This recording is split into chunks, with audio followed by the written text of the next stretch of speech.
Well, good morning, everybody. Let's go ahead and call this meeting to order. Clerk, please call the roll. Good morning, members. Please make your selections on the tablet.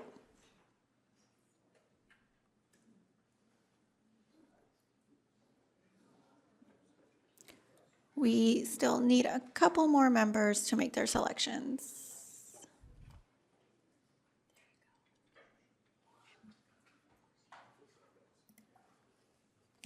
Chair, we have a quorum with 11 members present and 3 members absent. Very good. Thank you. Well, let's begin this morning with non-agenda public comment. This provides 2 minutes for anybody who'd like to comment on something that is not on today's agenda but is within the purview of MTS. Clerk, do we have any non-agenda public comment?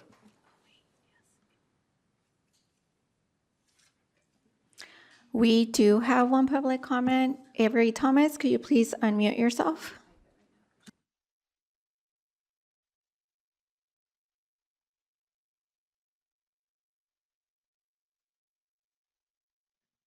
Hello, can you hear me? Yes, we could hear you. Do I just go ahead and start? Sorry. Yes, please. Okay. Good morning. I'm calling anonymously on behalf of a current MTS employee. The employee wants to remain anonymous for fear of possible retaliation by MTS leadership. On Monday, July 7, 2025, a worker in the legal department was laid off due to the fiscal cliff. In a Doge-like way, the worker was let go on the spot without advance notice. On Tuesday, July 8, 2025, MTS General Counsel Karen Landers sent an email to some MTS staff, including MTS leadership, that stated, as part of our agency-wide efforts to address our fiscal cliff, the legal department has eliminated a position that was added last year. This position and the name of the laid-off worker was in Mrs. Landers' email. For privacy reasons, I will not say the position or the worker's name. This termination was very troubling to me. It has created a work environment of fear and uncertainty. Did the MTS board ask MTS CEO and leadership to begin laying off staff to confront the fiscal cliff? Was the MTS board given notice of this layoff? Was this position eliminated during FY26 budget approval? And if so, why wasn't the laid-off worker given some sort of reasonable heads up? The staffing budget for the legal department was raised by over 20% for this fiscal year. Why the layoff now? What changed 7 days into the current fiscal cliff? Is this the beginning of more layoffs? If there will be more layoffs, how many? What positions will be affected? Will there be advance notice of layoffs, or will the MTS board allow MTS leadership to throw out employees like trash? Or will it ask MTS leadership to be kind and fair? Will severance packages be provided to the laid-off workers? If the board did not tell MTS leadership to begin layoffs, what will it do to protect workers from premature, cruel, and insensitive actions like this one? What can the MTS board do for the laid-off worker? That concludes public comments, Chair. I do have a quick announcement. Someone left their lights on. One of the board members downstairs, they're on their car, their BMW, if anyone's driving that car. BMW.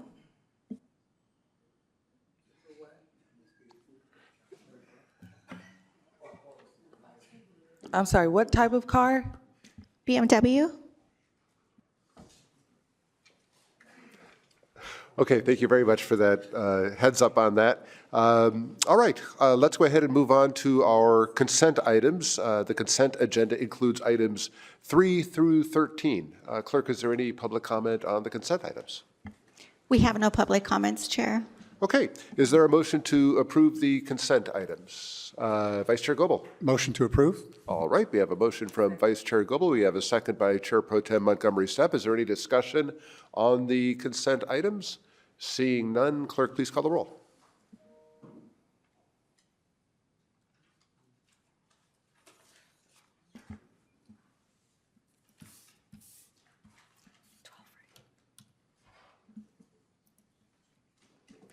Please make your selections on a tablet.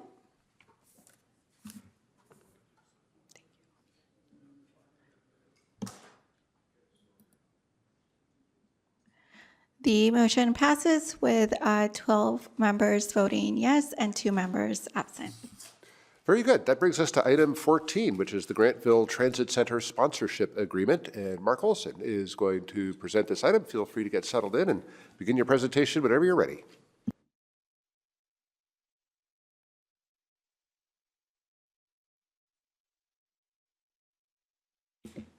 All right, well, thank you, Chair, and thank you, members of the board, for this opportunity. Wanted to bring forward this item for a naming rights agreement for the Grantville Transit Center. We think it's a great opportunity here to build our portfolio of non-fare revenue, and so we hope you will consider approving this item. So just a little background on our naming rights sponsorship program. MTS actively seeks sponsorships for stations, trolley lines, and various programs that we have going on, like Free Ride Day. And the purpose of this is to generate non-fare revenue that the agency can depend on for a significant amount of time. Some agreements that we've reached in the recent years, for Free Ride Day last year, Mission Fed sponsored that for us, which was great to see. That was our first program sponsor that we've had. We also had UC San Diego Health, East Campus Medical Center Station. That was a naming rights agreement with UC San Diego Health last year. Earlier than that, it was UC San Diego Blue Line with UC San Diego Health, sponsored that one in 2015, the entire Blue Line. And then also Sequan sponsored the Green Line for a number of years, and then we had SDG&E sponsor the Silver Line, which is a downtown loop, and that was for a few years as well. And so we've had some success with this program, and we have another opportunity here. A little bit of background about the Grantville Transit Center. This transit center has 4 bus routes plus the Green Line trolley. There are 2 new housing developments that MTS has partnered with developers on that have recently opened. Union Grantville is one, and then Shoreline, which is 100% affordable, is the other. This is situated along the I-8 freeway, about a 4-minute ride to San Diego State University and a 4-minute ride to Snapdragon Stadium. Really close proximity here to jobs and educational opportunities with the university not far away, Mission Valley, Fashion Valley, a lot of job centers in there as well. Graystar, which is the parent company for Union Grantville, they opened Union Grantville in 2023. This one is 250 units. Most of them are market rate units, and there are a handful of affordable units in there as well. They really had a strong interest in improving tenant occupancy rates through unique advertising opportunities. And so we had some early discussions with them just about some advertising efforts around San Diego State University and some other locations. But really, this was something where I thought that we could maybe snowball it into a bigger agreement, a bigger partnership based on the relationship that we have with the development. And so that's where we started really having those discussions about a long-term naming rights agreement for the station. And we have had a lot of conversations with Graystar in this effort. This is the first time. It's a multinational corporation, and they've never done any kind of naming rights agreement partnership with a transit agency. So it was new to them, but given where this location is, and how they want to improve occupancy rates, it really made a lot of sense for them. So they approached staff last year about advertising at SDSU, like I mentioned, and we connected them with Superlative, which is our company that we work with that helps with naming rights partnerships for us and helps with the negotiation process and those conversations that take place and familiarizing companies with naming rights opportunities with our agency. Talks continued over the next several months after that, and then MTS term sheet that we sent over to them with the high-level term sheets was accepted, and so now this is the next step to bring it forward to the board, a full contract for approval. Some of the things in the term sheet and the contract that you'll see, the benefits to the sponsor include all station identification, destination signs, system maps, and maps within the vehicles, audio announcements, basically anywhere that we're going to mention Grantville Transit Center would now be called Union Grantville Transit Center. What I really like about this is it's very similar to the name that's already in place. You just add Union onto it, and so we think there's going to be a lot of familiarity there and not much confusion for our riders as well. They also wanted some station activation opportunities to really hype up occupancy and tenants accepting leases at Union Grantville. So they want to be out there and have some exposure at a few different stations along the line, including San Diego State University, the Grantville Transit Center, and then the stadium station. So there are some opportunities where they can activate it, meaning some advertising elements, or if they want to do like a tabletop and set up and talk to students or others on our system, they're going to be able to do that as part of this agreement. They will also get a certain number of passes. They want to use this to entice tenants to either stay with their property or get new tenants on board. And so as part of this agreement, we would be providing 1,200 monthly adult day passes per year, so 100 annual passes basically.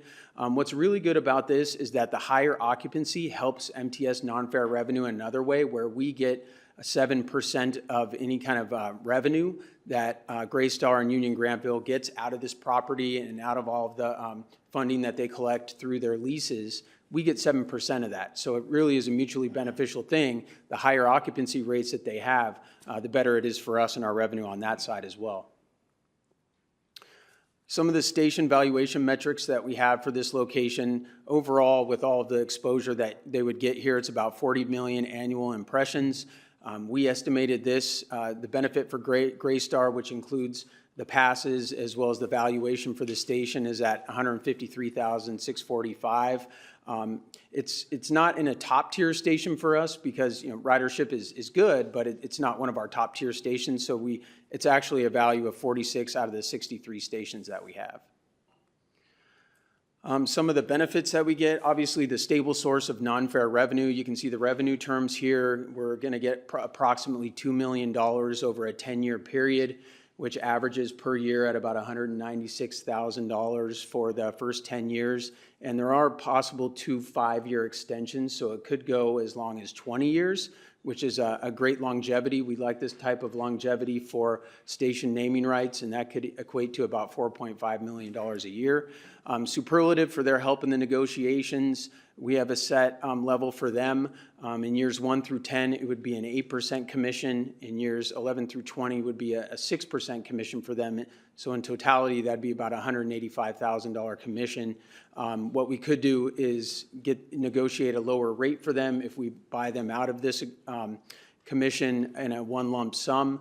So it could be lower than that, but this is actually lower than it normally is. It's usually 10% and 8%, but because we were the ones that provided this opportunity to Superlative to start those negotiations with Graystar, we actually have a lower rate in place for that.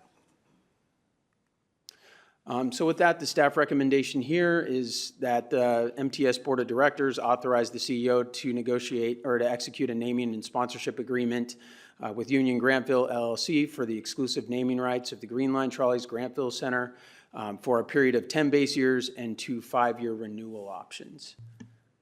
So with that, I can open it up for questions. And again, Chair and Board, thank you for this opportunity. Thank you, Mr. Olson. Clerk, do we have any public comment on this item? We have no public comments, Chair. Okay, we'll open board discussion on this item. It is an action item, so we'll entertain a motion. We will begin our conversation with... I will make a motion to accept the staff recommendation. Let's go ahead to Member Bush. I'll second. Okay, we have a motion and a second. And I have some questions. Go ahead. Thank you, Chair, and thank you, Staff Mark, again for your work on this. I appreciate you being proactive and looking at revenue generation, which this would be so pure on the revenue side, no expenditures for this. Is that correct? There is a little bit of expenditure on the signage, so we will take on a cost of about $15,000 for the original to change over some of the signs, but pretty minimal in the totality of the contract. So then total, what would be offset from that is 100 and per year 196,000? Yes. So that's after the net. That's the net. There would be 15,000 less than that. So. Got it. Okay. Yeah. And then what is the relationship? I'm confused between Graystar and then Union, and what's the different entities? So Graystar is the parent company, and then Union Grantville falls underneath that as its own entity underneath Graystar. Okay, so the lease would be, so does Graystar have the lease right now, or who has the lease for all this property? I can jump in on that. Our TOD lease is with Union Grantville LLC. So every project they build, they create an LLC for that project. Okay, got it. I'm just trying to figure out what's also, I'm just out of curiosity in it for Graystar, like where the benefit comes in for them. Oh, I think it's, I as the parent company, they would get profit from the leases and the rentals for the LLC, but. You know, the LLC is basically just a paper entity. Like all the people we got it. deal with on a daily basis are from Greystar. So, But you it's know, basically Greystar, Yes. like all the same players and people? Yes. Okay, got it. Absolutely. Thank you for clarifying that. And then on the Pronto passes, it's a specific request by Greystar to help boost occupancy, so the leases, so they're for their apartments? Yes, they'll be giving them out to tenants to either get people to renew their leases or to sign new leases. And so they want that as like an extra perk for tenants there. Got it. So I'm supportive of that. So there's a market rate side of this and then an affordable, correct, with Greystar?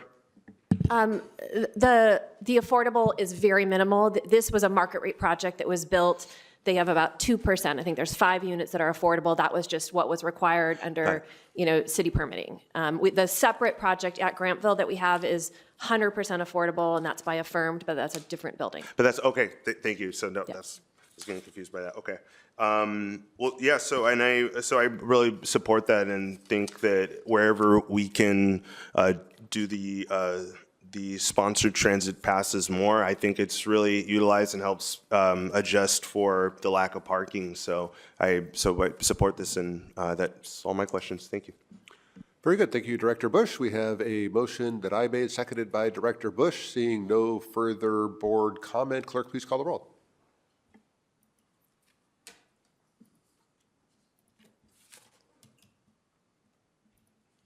Members, please make your selections on your tablets.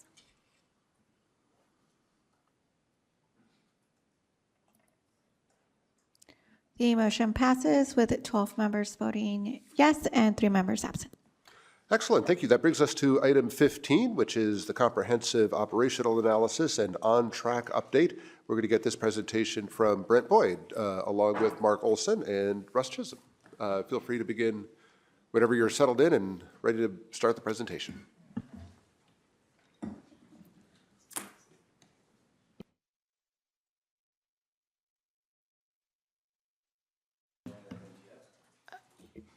And the other one, too.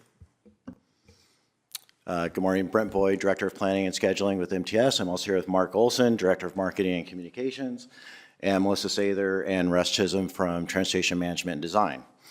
We're going to provide an update on the comprehensive operational analysis, which is a project that we've talked about a number of times at this board, an update to the project and the schedule. Mark is going to talk about OnTrack, which is our community engagement in relation to the COA. And we're going to turn it over to TMD to talk about discussions about good transit design, what goes into that, and future discussions that we're going to have at the board level and decisions that are going to have to be made. So in terms of the COA, again, it's an opportunity to look at our transit system with a fresh look. It's a tool that transit agencies use all across the country. We've used it a number of times. It's really to take a fresh look at your transit system, see what we're doing right, see what we can improve given our existing resources and constraints. It'll be a complete review of our service and markets and how our network aligns with how people travel. A lot of things have changed after COVID, and we want to see how we're responding to the changes in the markets and the travel demands since COVID. We'll do a detailed route, stop, and trip level analysis to understand what is working well and identify opportunities for improvement. We'll look at all of our routes by time of day, day of week, segment by segment, and so on. So a lot of detailed analysis of our existing service. And we'll have an in-depth discussion of our community mobility priorities and how we can respond with our limited resources to those priorities and how our transit services should be distributed across the region, our very diverse region we have. Ultimately, the COA recommendations will build from public and stakeholder input, significant data analysis, which we're undergoing right now, and industry best practices. The primary goal of the COA, again, will be to evaluate our current performance and identify opportunities for improvements, whether it be frequency, spans, areas of service, and so on, but how we do that within our projected financial operating constraints. One thing to keep in mind is this is one piece of a broader picture. This is one project that will go into analyzing how we deal with the fiscal cliff and so on. The project tasks, right now we're working on the data collection and review of existing conditions. We're evaluating our transit services right now, the system and service evaluation. And then we had a project back in 2019 and 2020, which was in preparation for a potential sales tax measure, evaluating a number of projects that we could implement as part of a sales tax measure. We're taking a fresh look at those projects that were recommended to see if they stand the test of time, if they're still valid projects that we want to pursue, given all the changes since COVID. Ultimately, we'll take all that information and build two different scenarios. Scenario one would be funding for our existing transit needs, plus additional funding for service improvements, where we could invest in frequencies, where we could add more service, and so on. Scenario two would be no increase in regional transit funding, and we're dealing with the fiscal cliff that we've been talking about over the past several months, somewhere around $100 million budget deficit. So we'll be building those two scenarios at the end of the project. I'm going to turn it over to Sharon right now to talk about the operating budget. So this graph will show you what we're facing if we do nothing and just keep with the status quo. We will face in FY29, very early in that fiscal year, really 2028, $100 million deficit. And that is a significant deficit for a budget of only $500 million. So that, and again, that's if we do nothing and we continue along as though we don't have this fiscal cliff. Obviously, we're doing a lot of things to try to address this, and we will certainly be working with you all coming up in the future months. This piece of it is just what would we have to do if we were going to be cutting service or going out for a revenue measure to help.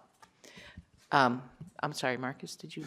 Yeah, real quick when we're on this, so what was the breakdown again of how much of that is federal, state, and local funding, that fiscal cliff? Like, do you have a delta in general? How much of that is state and federal? No, it's not loss? really, it's not that. It's that we've been backfilling the deficit with first federal stimulus money that we received during COVID, ARA money, and then after that, we received SB 125 as well. And so we put aside a deficit reduction reserve over time. A lot of agencies, and you can switch to the next slide, please.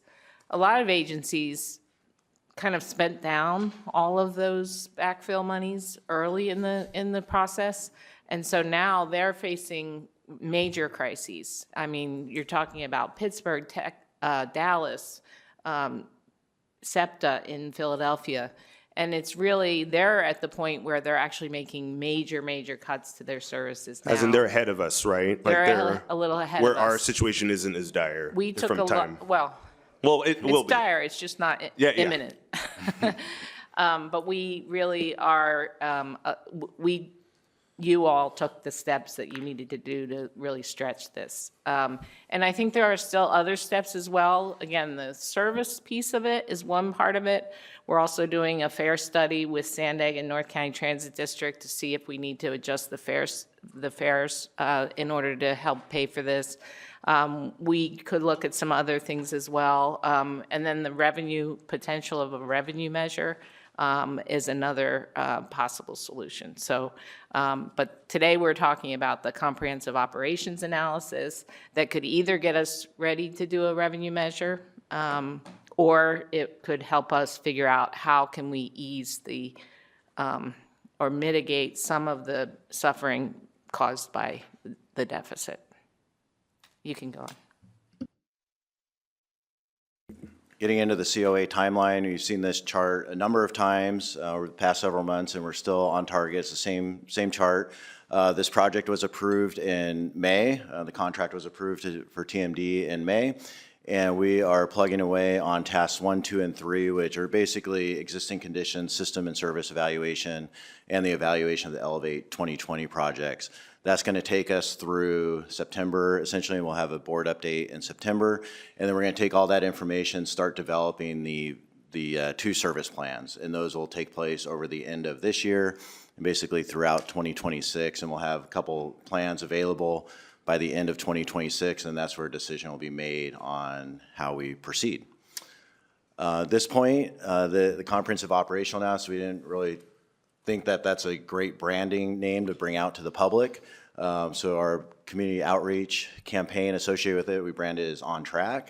The marketing department came up with that. I'm going to turn it over to Mark in the marketing department to talk about our OnTrack efforts. Thanks, Brent. Yeah, so a big part of the COA is community engagement, right? We need to go out to the public and talk to them about the situation that we're in and what's happening. And so we've started that process over the last couple of weeks, and we wanted to make sure we brought this to the board so you know what we're talking about out there. But right now in this first phase, we have a few different phases that we're going through with public engagement for this next 6 to 9 months. Certainly, I think this is about an 18-month process with the whole COA. But, you can see in these pictures a few different touch points that we have. We're talking to people about transit values, right, in the left screen. So in the left picture, what we're doing is having them vote on specific transit values that they want us to prioritize. So we're thinking like public, personal safety, or more frequent service, or longer spans, or weekend service, or lower fares. And when we go out to these community events, people can vote on a specific thing. So one of the challenges, it doesn't get into that much detail, but it still gives us some broad values that people want us to prioritize as we start this COA process and help refine it into an expenditure plan for scenario 1. Another touch point we have right now is the mapping exercise on the right-hand side, where people can say, hey, if transit was to be better, where would you want it to go? What means better to you? And so people can actually take a piece of tape when we're out there at events and tape a line from wherever they want on the map in our service territory to another location. So we're gathering feedback that way. And then in the middle there, you just see us out there and having a presence and just talking to people about transit and what they like, what they don't like, getting that anecdotal feedback from folks. And so that's been really helpful to our efforts. I have to give a quick shout out to our marketing team, who's really kind of leaned in, but Ariel Kroll and Stacy Bishop have done a great job there, as well as planning and support services. Really, a lot of people are leaning in right now to make this an organized, important effort. But taking a step back from that, the goals of OnTrack, again, we want to tell the MTS story. We want people to know, as many people that will talk to us about the challenges that we're experiencing, but also how we intend to overcome those challenges as an agency. We also want to empower people by giving them a voice in this process. There's going to be some significant decisions that need to be made that are going to impact a lot of lives. And so we want to make sure that people have a voice in that process. And also to inform the COA and the process that Brent and his team is going through on what the public wants us to prioritize as we go through it.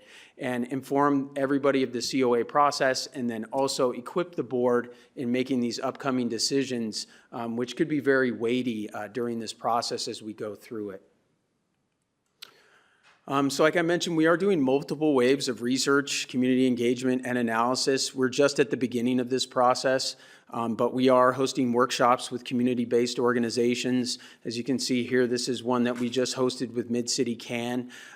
Stakeholder presentations, any stakeholder group that wants to hear from us, we're willing to go there and talk to them about this situation, and so we have been doing a lot of those. Community and transit center events, we've been at a lot of communities throughout our service territory already, and then we are convening a community advisory group specific to this effort that actually has their first meeting tomorrow. So these different phases that we're going through right now over the next, until March 2026, right now we're in this transit values period is what we're calling it. So that's going to go through the end of August. And then from that point, we'll take this information back, collect it, put it in a nice report that we can then bring back to the board and have a larger discussion about what we've been hearing out there from the public through this OnTrack effort. From that plan, we'll start to get into expenditure plan priorities and working with Brent and his team, take those expenditure, like a more refined plan out to the public, see what they think about that, and keep whittling it down until we get to a draft expenditure plan that we can go to the public again with, get some more feedback from the board about this process, and then ultimately come back with that scenario 1 final report in March 2026, when we intend to have an expenditure plan in front of the board. So with community outreach efforts, just a laundry list of things we've been doing. Transit center events, community events, we've been to 20 of those. We've held 2 CBO workshops, 9 stakeholder presentations.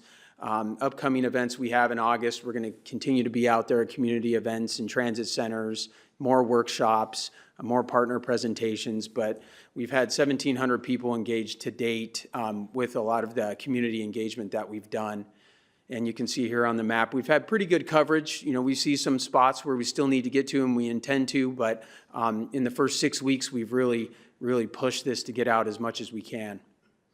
Now, this is just, we wanted to give you some kind of feedback as to what the public's been saying so far with this transit values exercise that we have.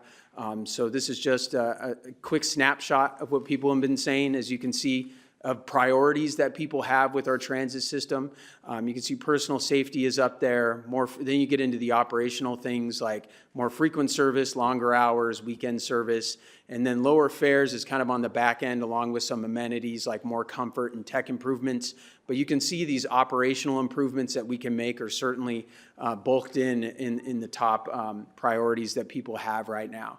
And again, like certain things like personal safety, we need to get into more discussions with people like that because personal safety means different things to different people. And so I just want to call that out, that this is really high-level information that we're getting, and we intend to dig into that with the public a little bit more as we go through this process as well. May I, Chair, sorry to interrupt. I just want to point out something. If you can go back to that last slide, because I think it's important for us as board members to look out, because this is part of my interpretation of it, but notice how we don't want to increase fares any more than we have to. It impacts folks, but there's a lot, I mean, according to these survey results, but staff and your consultants, correct me if I'm wrong. So it seems like from this, the folks are willing to pay more in order to get more frequency, longer hours, and to feel safer. Is that fair to say? I think that's an accurate assessment. Okay, thank you. So I just wanted to point that out. And so one of the ways that we're going to get some more feedback on these transit values and other elements as we go through this process is we're launching a social engagement website where people can participate, not just at these community events we've been out to, but also online. So we're going to do a big push to get this out there to the broader public. But this will give us some more information about who is participating in this process. We can gather information by zip code, their current transit use, get some qualitative commentary from them as well. So it'll be much more interactive on a larger scale than what we've been doing so far. And so we're going to be doing an advertising campaign around this to really push it out. And it's really a broader education effort that we're going to have through this process through August in this first phase. So here's just kind of a diagram that shows you all this information that we're gathering, whether it's from the COA, the Community Advisory Committee, community engagement, all the stakeholders, the voter opinion research that's happening. All of this information, we need to give it to the board so you can make the most informed decision as possible as we go through this could be challenging process, you know, of changing our service. It could be good, it could be reductions, we just don't know yet, but really, you know, we're here to assist you in this process and give you as much information as possible as you go through these decisions that are going to be have to happen. So our next steps, voter opinion research, that's ongoing right now. We have the CBO workshops, CAC is meeting tomorrow. Like I mentioned, the engagement software, the online system is going to be launching. And then we'll have a draft report on the engagement findings at the end of this process, probably in like September, October timeframe to bring back to the board at that time. So with that, I'll hand it back over to Brent. Okay. Thanks, Mark. So Transportation Management and Design, they were selected as a consultant for the COA, and the contract was approved in May. They're a local firm, and they've done a lot of work with MTS, but they've done a lot of work nationally and even internationally, as you see on the map here. Their core business function is improving transit systems through COAs like we're doing now, line-by-line analyses, short-range transit plans, and so on. They've done a lot of work with MTS. They've done the past couple of COAs as well, currently working on the insourcing study. We're very happy to have them work on the COA now. They're going to lead us through a discussion of what good transit design looks like, future discussions that we're going to have at the board level, future decisions that are going to be made, and so on. So I'll turn it over to Melissa Sather, project manager, and Russ Chisholm, project principal. All right, thanks, Brent. So we can go to the, okay. So a little bit about, why do we want to conduct a COA? So typically agencies will do a COA every 5 to 10 years, depending on how much change there's been within the system. And so MTS will make incremental service changes, with every service change a couple times a year, but a COA is really a chance to take a step back, take a holistic look at the service that's being offered. And so MTS had its original COA back in 2005, 2006, the update with the transit optimization plan in 2017, 2018. And so now we're here. There's been a lot of change over the last 7 to 8 years in the region. There's been a lot of population growth, new developments, both in just new geographic areas, expanding kind of the footprint of development, but also a lot of infill development, increased densities within our cities. So we want to make sure that the service that's out there is responding to that new growth. There's been a lot of changes in how people are traveling post-pandemic, a lot more work flexibility in terms of start times, the days a week people are working. And so a system that had been, designed around a traditional 9 to 5 commute might not be serving needs of residents now with kind of more flexible work schedules. So want to make sure that service is responding to how people are currently traveling.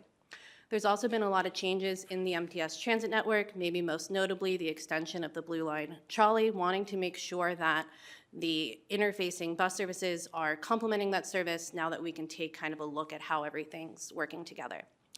Since the transit optimization plan, there are a lot more mobility options within our transit toolbox. We have microtransit, ride sharing, micromobility with bike share, scooter share, a lot of options that we haven't had with previous studies in terms of being able to expand the different mobility options and options in especially areas that are historically more challenging to serve with fixed route transit. And then finally, COAs are always good to do when facing kind of changes in financial situation. So when here responding to the fiscal cliff, looking at the opportunities we have to optimize the service, reoriented it to address upcoming funding challenges. And so as we go through the presentation, we're going to talk about good transit design and why it matters. And so our goal through the COA is to create an effective and an efficient network. And so a network that's effective is one that's carrying riders. And so service here is convenient, it's reliable, people want to use it. And as more people are riding transit, they are also generating additional fare revenue. And that fare revenue can be used to pay for additional services, be reinvested back into the system, or help address any funding shortfalls. On the other hand, creating a network that's efficient, when you're using the existing resources more efficiently, you're able to provide service with fewer resources. So same level of service with fewer buses. This reduces the operating expenses, and then you're able to provide more service with less, or again, kind of help the financial situation. So the two work together, sort of optimizing service so you have good transit design, you're able to do more with less. And so when we're talking about good transit design, we're really looking at a network that's prioritizing the customer experience. You can design a network that's incredibly efficient, but if it's not designed for people and how they want to use it, they're not going to ride. So we want to prioritize convenience, accessibility, reliability. When we talk about this, we're looking at investing and building a core network that serves as the backbone of the system. I mean, think of this as the system's spine. You need the spine to hold everything together, keep the system standing. And so when we look at the trolley, we look at your busiest routes, 75% of all weekday system boardings are generated on the trolley and your top 14 bus routes. So this means 3 out of every 4 riders is touching one of these lines. And so if we can get those working great, it's going to benefit the vast majority of riders. And also, as your busiest routes, these are also the ones that riders are most often transferring to, so it'll even benefit riders who might be on those other 81 bus routes as well. And then finally, we want to make sure we're matching the service types and the service levels, frequencies, spans, to the underlying market needs and demand, and Russ will talk about that a little bit more. But I wanted to spend a little bit of time talking about frequency. You heard from Mark Olson going through kind of the initial findings from the OnTrack outreach, and frequency, more frequency is ranking kind of at the top service improvements that riders want to see. And this comes as no surprise. We know that frequency is the #1 factor that brings people to a transit system. Reliability, consistency is going to bring people back, keep people coming back to the system, but frequency is what's going to draw them in. And when you think about why frequency matters, it's really what allows people to have flexibility in their day-to-day. When service is operating every 45 or 60 minutes, your entire day is being planned around that bus schedule and when that bus schedule allows you to make your trip. There's not a lot of opportunity for last-minute, discretionary trips. You really have to plan your day around the bus schedule. As service becomes more frequent, it becomes more useful for a wider variety of trips. You don't have to plan everything out as much. You can decide, hey, I need to run a quick errand on my lunch break, and don't have to wait 45 minutes for the next trip. So 15 minutes is really kind of that tipping point of frequent service, where about half of riders will still plan out their trips and look at when the bus is coming and plan it out. But the other half will just show up. They'll wait that average 5 to 10 minutes for the next bus and start to make more discretionary, more spontaneous trips on transit. And so as we get more frequent, going to 10 minutes, 5 minutes, that's when we're attracting people. That's when transit's becoming more useful for a wider variety of trips. And the percent of the population that's wants to just show up and go without consulting a schedule, that's a much larger segment of the population. And so you're tapping into a much larger potential rider base when service is more frequent as well. And so right now, about half of MTS bus routes and trolley lines operate about every 15 minutes or better, which is fantastic. We've got a handful operating less than every 12 minutes. And so as part of the COA, want to look at getting those top 14 bus routes, that core network, up to kind of that, better than every 15 minutes, so it's really usable for the riders. And so I'm going to hand it over to Russ at this point. Thanks. Thanks, Melissa. As we've just heard, frequency is really the glue that holds the network together. Let's talk a little bit about the network. It'll be important to take a look at the network and, importantly, where it's working well, where it's going to need help, some refinements, some changes. So to do that, we actually have to understand where transit works and why it works. So if we look at it, the transit network works best where the built environment's walkable, not where we've prioritized cars and parking. It's where we have mixed land uses, where everything is integrated. It's not segregated where we've got residences here, a school over here, healthcare here, shopping here, but it's all integrated in the community. That's where transit works best. Where population and housing are concentrated rather than sprawled, where community demographics lean towards people more likely to choose transit. To do this, we break the system up into 4 general categories: dense urban, urban, suburban, and rural. And we do this to help us understand what the network opportunities are, as well as the potential role for transit there. And this will be important as we move into next steps with the board, with the public, with stakeholders, for everyone to understand that transit has different roles in different areas of the service area.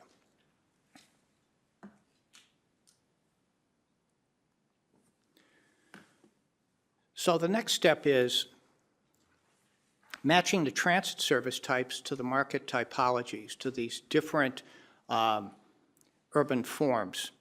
We have the trolley, fast, high-capacity, fixed guideway transit.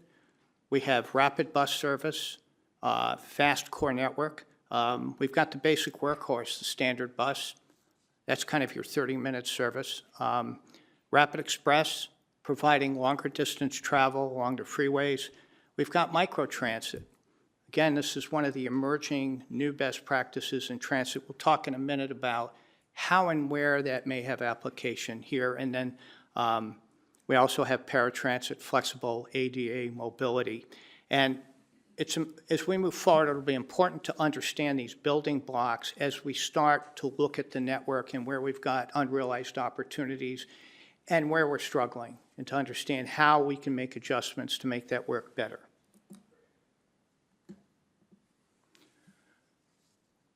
This is one example of transit option trade-offs, where each is most effective in delivering mobility.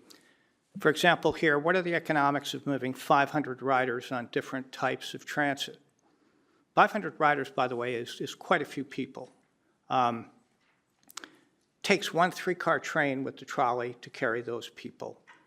We can do it with 7 articulated buses on, say, a rapid line, 10 regular buses, or 56 microtransit vans. And if we look at that, we can see that there's a different cost to deliver each. So as we look at refining the network and understanding it, we're going to want to deploy these where they make sense. For instance, we shouldn't be deploying microtransit in very high volume, very dense areas where there's a lot of mobility. We have better transit tools to carry those people. And then the next step is, how does this all come together? As Melissa mentioned, we have rider markets, travel behavior, customer expectations. We have the built environment and market opportunities, the transit toolbox, and then when we actually don't up here that Mark talked about a minute ago is the public and stakeholder input to the process. What are their expectations? And this comes together in effective network design using a framework of guiding principles that'll help us prioritize and balance trade-offs, and this will be part of some subsequent work with the board in understanding this and determining how we're going to approach the network overhaul. And this manifests itself, as Melissa indicated, in efficient route alignments, frequencies, and span to use our resources to best advantage, and where the regular transit options don't make the most sense is building tailored community mobility options. And this is where we may bring microtransit as a solution, or even biking and scooters.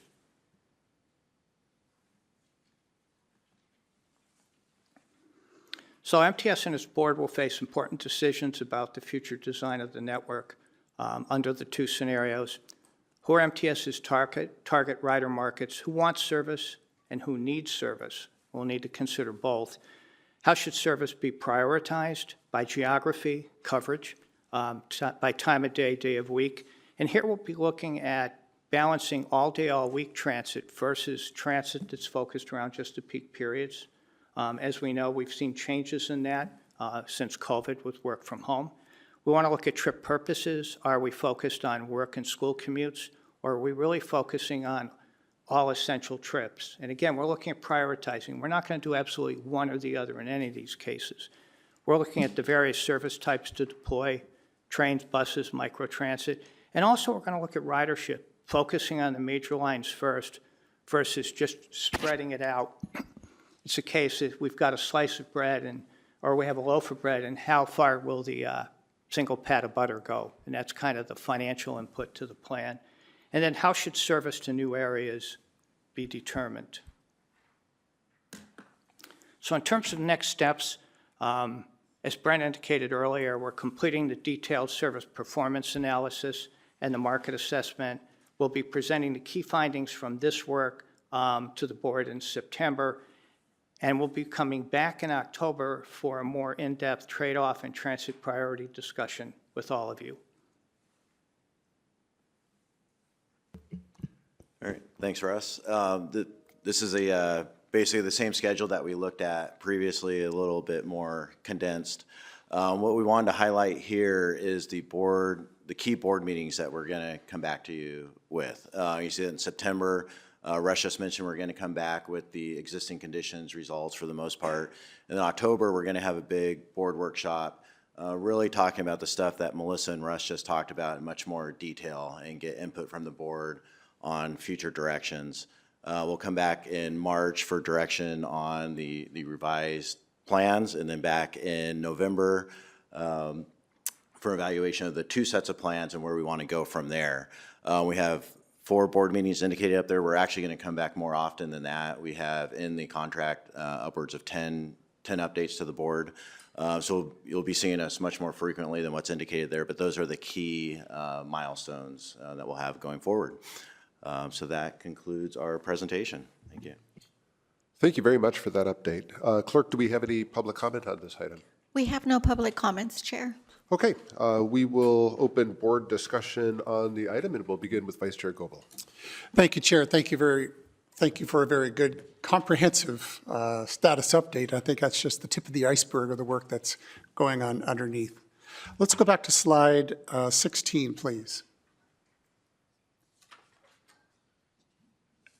As you do, this is probably for the marketing area, as you do these outreach events like voter opinion research, are we differentiating between current writers and potential writers, or is it just a pool of writers only? Well, we're getting information from both. So when we go out to community events, a lot of them are non-riders, but when we go to our transit centers, it's riders, right? So we do have that way to differentiate it. And with the social online tool that we're launching, we'll be able to dig into that a little bit more and understand how frequent people are riding as well at that point. And are we getting a better understanding of what the pain points or obstacles are of non-writers? Yeah, I think, we see some of the challenges where, what you're hearing out there is that, service doesn't run frequent enough, or it's just not convenient for me all the time. A lot of people who don't ride that we talk to, they don't ride regularly, but they ride it for special events. So you hear a lot of that too, and some of the challenges that they have with taking it for special events, or some of the things, a lot of people just like to take it for special events and they have a good experience on it too. So I think what we realize is that when we go out to these events, people love to talk about it. They love to talk about their experience on transit, and so it's very encouraging and healthy, and I think it's good. So we like to hear about the good and the bad from everybody, from the non-riders to the infrequent riders to the frequent riders. But yeah, we'll start to be able to differentiate that a little bit more with the online tool that we're launching. Okay. Let's go to slide 27, please. As we look at the system, this is for the consultants, as we look at the system, is your job to optimize the existing system, or is it optimize and show opportunities? It's optimizing the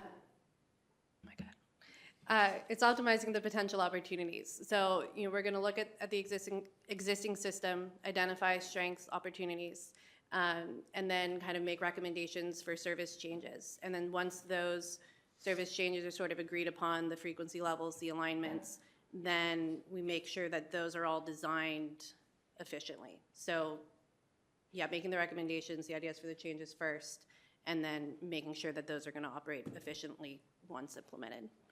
And I would like to recognize Sandag CEO Mario Orso and his team. Are you working with Sandag when you're talking about planning for opportunities?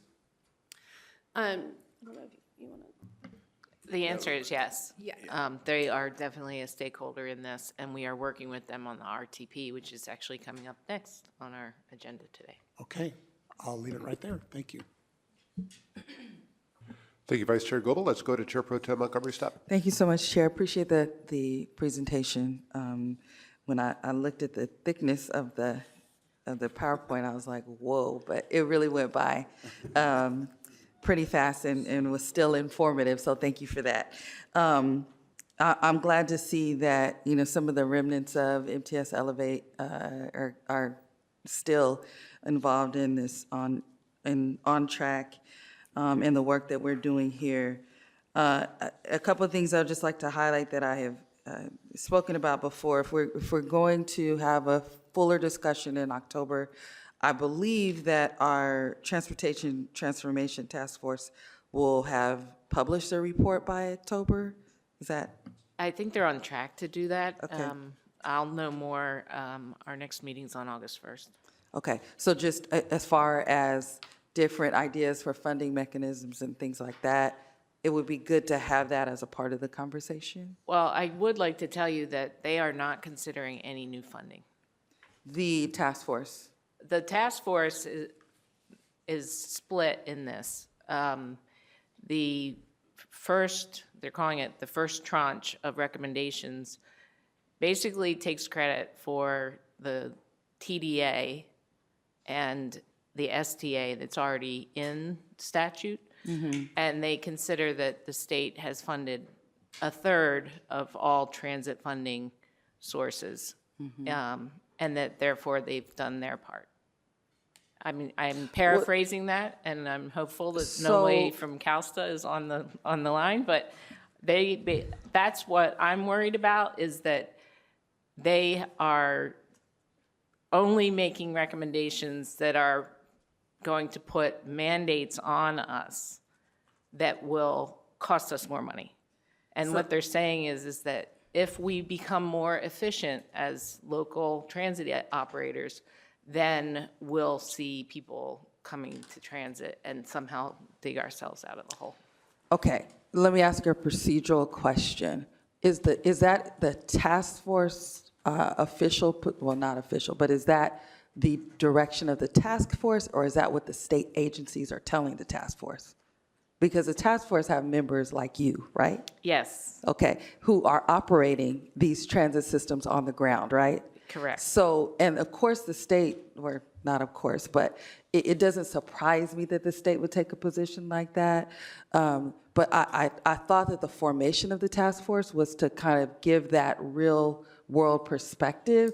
And even if the state agencies don't decide to follow the recommendations, I would not expect the task force to be lockstep in line with the state. So we are not a majority, transit operators are not a Okay. majority on the task force. Okay.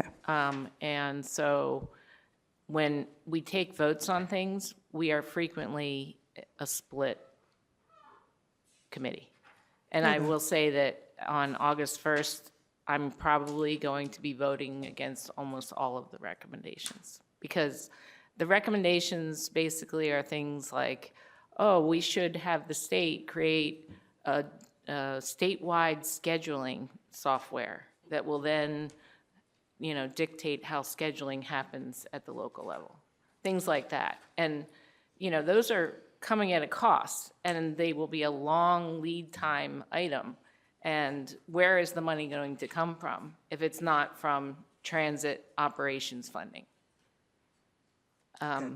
If you would like, at our September meeting, I'll give a thorough report on what. Can we talk offline about it first? Yes. Okay. Thank you. Thank you. I still want to see us talk about strategies moving from the task force conversation. But there was discussion about us, I don't want to go too far into a ballot measure conversation, but we're running out of time, I'll say that, for the upcoming election. So, but in that conversation, we were supposed to have some alternative options come back to us of tax strategies or tax measure strategies that were not regressive. So I don't know when we should have that discussion, but I want to explore that. Yes, and we have our consultant who's working with us putting together a list, basically a report on that, and we will have that in September as a discussion item. And one other thing that I've tasked all of our staff to do is to look at how can we, what could we do in the short term to stretch out the deficit even more, to possibly get to 2028 ballot in the event that we want to do that. It's something that we haven't fully fleshed out, but we plan to bring that first we'll bring it to the executive committee that's acting as the budget committee in September, and then ask the board what they think about that strategy. But that could buy us some more time. To try to come up with a solution and perhaps convince the state that, yes, indeed, there is a place for more funding to be had. Okay, last thing that I will say is that I just still think that it's worth having conversations with our EDCs, our chambers, and, even, I don't know, how much is the airport authority involved in these conversations? So we basically have a speakers tour happening already, and I invite all of you to be a part of that as we move forward. We've already met with the regional chamber. We've given presentations to various entities. I'm scheduled to talk to SDSU, the EDC. There's a whole list Okay. of. And we're taking, in those that we're doing our presentation, and we have a formal way of taking the feedback in from members of those organizations. Because I think that as long as the organizations are getting feedback from their members, I'm just looking at different transportation demand, strategies, or transportation demand management strategies that these business organizations can provide to us to include input. These will be for choice riders, because I think it's awesome that we are on the ground talking to folks. That's super important, and I agree, people, whether they like our transit system or not, they like to talk about it. So that's really good. But just want to throw in that I think having a formal feedback loop for that is important too, that we're not just going out there and saying, okay, this is what we're thinking about doing, but we are actually inputting feedback and then coming back and seeing if it works out with our consultants and the plans that we're trying to make. Okay, thank you very much. Thank you, Chair Pro Tem Montgomery Stepp. Director Mendoza. I just have 3 questions or comments. So I know there are a lot of pages here, and I'm sorry, I can't remember which one this was on. But I noticed with the OnTrack presentations that we hadn't had any in Lemon Grove, and we have 2 trolley stations in Lemon Grove. So who can we contact to arrange to have someone come out and talk to one of our community groups? That's one question. And you can just email it to me if you like. You don't have to tell me, unless other members want to know and have them come to their communities as well. I noticed on another slide that public safety was the biggest concern. And I'm a fairly frequent trolley rider, not bus so much, but the trolley, because it's very convenient to me in Lemon Grove to take the trolley. And I know that we're pretty good about special events like 4th of July and Padre games and other sporting events, Comic-Con. But when I've tried to go to other things, theater events, and it's not just the public safety on the trolley, it's at the stations that is concerning for me, riding alone. And then when you get out of the symphony or the opera or a play, it's often 10:30, 11 o'clock at night, and I'm standing there downtown or at 12th and Imperial for 30 minutes waiting for the next trolley. So I would just maybe like to look at more frequent special events when they're happening, if what that would entail. And then my final question is, I saw too in here that if we, of course, if we increase ridership, we're going to increase revenue to MTS.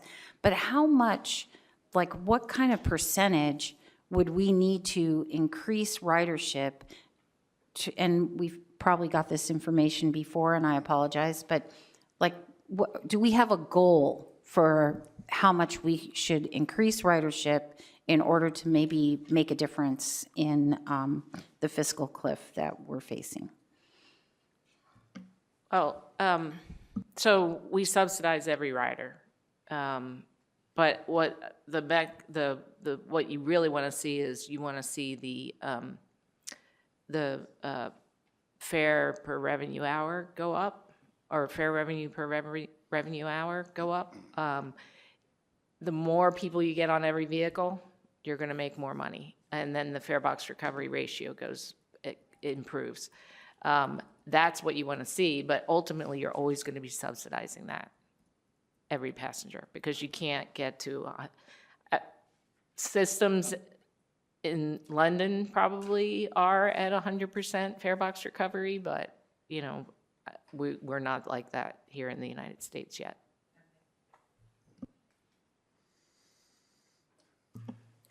Thank you, Director Mendoza. Let's go to Director Fernandez. Thank you for that degree of detail and the efficiency with which you delivered that. My question is around community feedback and education. So when I look at the feedback on slide 13, and you don't need to go back there, it's typical of what we would expect. We like the service, we want more of the service, charge us less for the service.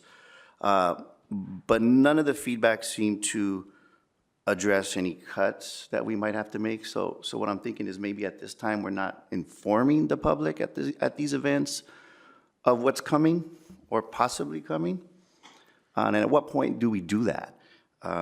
I did see in a later slide that there's going to be a larger education effort happening starting in January of 26. Is that when we might inform the public about maybe necessary cuts and what their thoughts are? Well, thank you for the question. And yes, we are talking to people at these community events about the crossroads that we're at right now.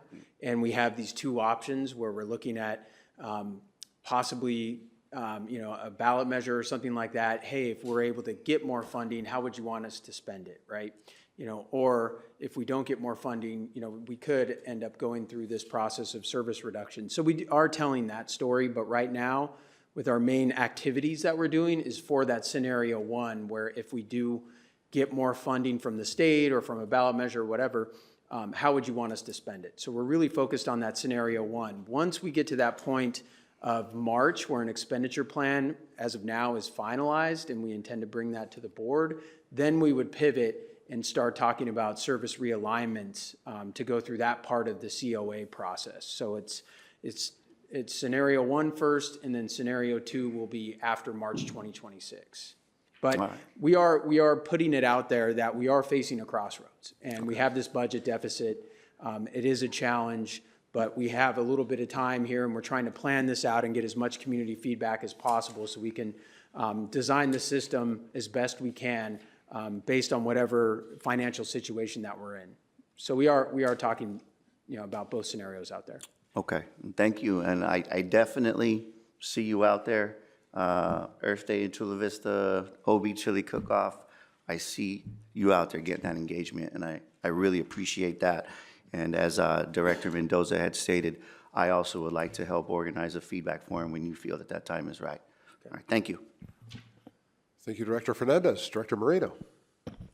Thank you for the presentation. I want to just kind of step back a little bit and, number one, commend staff, the board, and also the budget committee, the former budget committee, which I was a chair of, for, I guess I would say, taking, a more fiscally responsible approach to the budget. And for us, we're looking at it in your presentation that we're not at the fiscal cliff yet. We are quite some years away, although it is looming. I also want to remind everybody that we got a presentation, I believe, last month or the month before about our ridership being up. So we definitely are on the right track. And that's not to take away from the fact that we do have a fiscal cliff coming forward, and obviously it's up to the board or the next budget chair to kind of finagle that. So I do appreciate the work that's going into the evaluation of the MTS, of the services, to determine what improvements can be made to the network. The report notes, as was stated, that over the past 6 to 8 weeks, MTS staff has gathered feedback at 20 events, which is, I've seen Hector at the Otay Mesa Chamber of Commerce, which is fantastic. I just want to reiterate also for the CAO, the future CAO, whomever gets the contract. We haven't decided yet, right? Or did we, is that you? Okay, wonderful. I want to reiterate, and I'm sure you already know this, that San Isidro is the backbone of the MTS trolley. So we certainly would like to see presentations on the ground. Those riders are not choice riders, right? They're riders that need to ride the trolley and the buses in order to get to and from work, hospital, school. 11,000 folks jump on that trolley on any given day compared to the next most frequently utilized trolley stop, which is 11th and Imperial, which is about, I think, 6,000 folks jump on. So certainly nothing to sneeze at and nothing to overlook. I represent that community within my daytime job as a city council member, and I am a staunch advocate of that trolley line. Which goes to my next comment, which is I was having some difficulty discerning what the purpose of the CAO is. It's outlined very well. Although I am very grateful, and I definitely want to make sure that the OnTrack effort continues, I also want to caution us as to putting a lot of weight into our decisions based on the OnTrack feedback. Especially when we're talking about a potential ballot measure. And the reason I say this is that it's not scientific, right? These are not voters. I mean, let me go back. Yes, absolutely, some of these folks are voters, but it's not a true synopsis of what a ballot measure could potentially, what it could be. Right, what the outcomes could be. So I saw on the presentation that there is, I don't remember what page it's on, but it's a voter opinion research. Is that a poll? Yes, it's Okay. a 3-part research project where we intend to do 2 voter opinion polls and focus groups. Wonderful. And obviously, this would be a county-wide poll, and we would be looking at This would just be for the MTS service territory, so not countywide. Okay, thank you. So that's the purpose. That's the reason why I say I want to caution how much weight we put on the findings of OnTrack, because we need a, I've heard some comments about a potential future ballot measure, and I don't think those comments were warranted because we don't have the scientific finding. Now, I know that a poll is a synopsis in time, and God knows what our president's going to do tomorrow. That could completely change people's opinions, but I do want to caution us with that information. And once again, I know that this is just the beginning, but I do look forward to seeing the process evolve. And once again, I'm absolutely, and the other thing that I wanted to put out is that very happy to see some of the digital surveys coming on board. Once again, another cautionary tale about 10% of our population well, at least in the city of San Diego, 10% of our population is not online.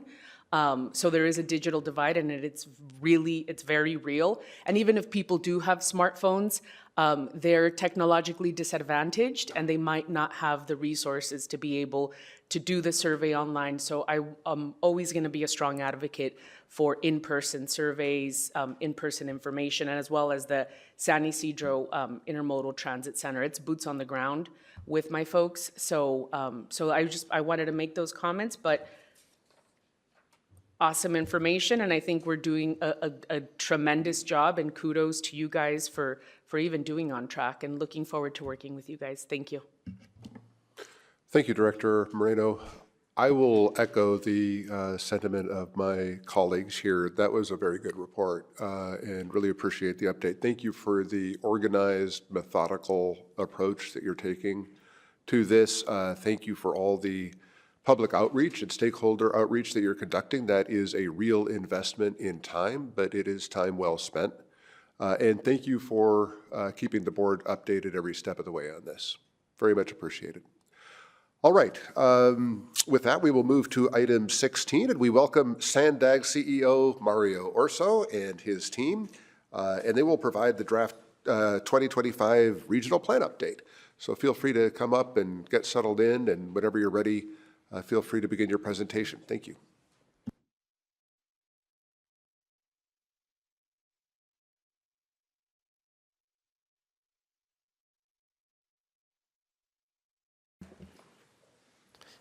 Thank you for having us here. We'll let the team start presenting the regional plan, and I'll wrap up with some comments. And of course, we're going to be really open for some questions. And I think the timing of this presentation is excellent based on the subject that was discussed before, so we can connect the dots. Thanks, Mario. Good morning, everyone. I'm Jennifer Williamson. I'm the Deputy Director of Mobility Planning at Sandag, and I'm joined here today with Brian Lane, who is a senior planner and works on our regional plan. So I'm going to go through the first section of this pretty quickly because you guys know what Sandag is, and we come here often to give you an update on the regional plan. And I know several of the board members here will actually be at the Transportation Committee tomorrow hearing more about our regional plan. So I'm going to keep it relatively short for you. Brian's going to get into the good part. So what is Sandag and what do we do? Basically, Sandag is an agency that includes 18 cities and the County of San Diego. We include advisory members as well. We have MTS, NCTD, we have the airport, the tribes, and Mexico who serve on the Sandag Board of Directors. What we do at Sandag is a variety of things. We plan projects, so we do a lot of what you just saw your teammates doing for the COA. We build projects. We built Midcoast, which is probably the one that everybody knows the most. We preserve our sensitive resources. So if you go out to the lagoons, we do a lot of work on the sensitive resources out there. And then we also provide programs. So YOP is probably one that you're all very familiar with and a very important program to the region. What makes Sandag unique is really our diversity. We have a lot of different elements that come. We have a swath of natural resources. We have our tribal governments. We have an international border. And we have a variety of military installations. So San Diego has a lot going on, and we have millions of people and a really robust economy. I told you who's represented at Sandag. I'm going to skip right through there. So what is the regional plan? The regional plan is done every 4 years, and it's the long-term blueprint. So what you're hearing here today with the member of your team is really the down and dirty, the nitty operations. At Sandag, we're looking at the long term. What's going to happen all the way through 2050? We update it every 4 years, and the reason we do that is because things change. We want to be incorporating all of our local jurisdictions' updates to their land use plans, to our growth populations, and to the data. Things are changing quickly in this region, and we want to be agile and make sure that we include those items in there. We also have to meet state and federal requirements. So probably the thing that's so important is SB 375, which requires that we reduce greenhouse gas emissions by 19% by 2023. It's probably the most important thing. And I'm sorry, 2035, excuse me. And it includes not just projects, transportation projects. We include policies. We include a financial plan for how we're going to implement these projects through that 2035 deadline. So this is really in response to how does Sandag plan and budget, and how are we different from what you do here at MTS? So the regional plan, as I said, is the long-term blueprint. What you see in the plan is what we assume will happen by 2035, and then also the longer term through 2050. Then we also have what we call our unconstrained plan, which includes projects that can't be built or are not something that are priority project by that 2035 or 2050 deadline. Then Sandag's budget is where we start to refine those projects. We bring them more into focus, and we start to look at what's going to happen in multi-years, 5, 10 years down the road, but then also what are we doing in the upcoming year. And then finally, when you really want to look at where the money is going, you're going to look at the Regional Transportation Improvement Plan. This is updated every 2 years, and this is where all the real dollars are. So if you want to know what Sandeg's going to be doing, you want to look at the RTIP to see what our near-term focus is. Plan requirements, there's a lot of them, but as I said, SB 375 is probably the driving factor that moves us towards, how we're going to implement projects. And essentially, we need to meet that GHG requirement and the guidelines of SB 375 for really important funding recommendations. So if we don't meet that guideline or the requirement of reducing the greenhouse gases by 19%, we may lose important funding. So it's really essential that we do meet that guideline. We also incorporate in the plan updated housing requirements, so it's not just a transportation plan when you're looking at it. We look at the land uses from each of the jurisdictions. We make sure that we're including all their most recent land use updates, so we work very, very closely with your cities. And then we also have a requirement to reduce vehicle miles traveled. So, a lot of people think that maybe by going electric, you can reduce the greenhouse gas emissions, but that doesn't reduce the vehicle miles traveled. So if people are driving in electric vehicles, it doesn't necessarily reduce the congestion on the roadways. We've been out hitting the streets, and we have been talking about what is in our plan. So some of the feedback some of the different groups that we've met with here, we've gotten thousands and thousands of comments. We're sorting through those right now. Our plan closes tomorrow for comment, so we'll be weeding through all those comments and responding as we need to. Feedback themes. So we've heard a lot from our different stakeholders and the community at large. Probably the number one thing we hear is that we want to reduce congestion on the roadways. It's probably no surprise to anybody. We've also heard that people want transit. A lot of really good feedback on transit. People want to see it faster and more frequent. They want more school connections. We're seeing a disconnect in a lot of areas with how kids can get to school. Even if they have the YOP, if there's not ability to get there, they are missing some of those school elements. We've heard a lot about microtransit. We've heard a lot about microtransit. So we've heard that everybody, all of the regions really want to see a smaller shuttle system, if you will. And then finally, we have heard a lot about bikes and safety and ensuring that our network is safe for people to access transportation through other modes, biking and pedestrian modes. So what's in our network? We're not going to quiz you on this because it's pretty hard to read. But I will say, if you are interested, if you go to Sandeg's website, we have an interactive tool that will allow you to go through and click on each of these items and see what the projects are. So we have just an overview, 35 new rapid routes in the project. We're upgrading service on existing transit, and I'll tell you that this has probably been the most popular thing, is the frequency improvements that we have outlined in the plan, because those are near term. This plan is really focused on what can we do in the early phases of the plan. We include a lot of shuttle service because, as we said, that's a really important thing. And then we include completion of the managed lanes network.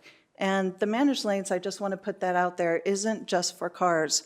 Many, many of our rapid routes will utilize those managed lanes to facilitate fast travel across the region.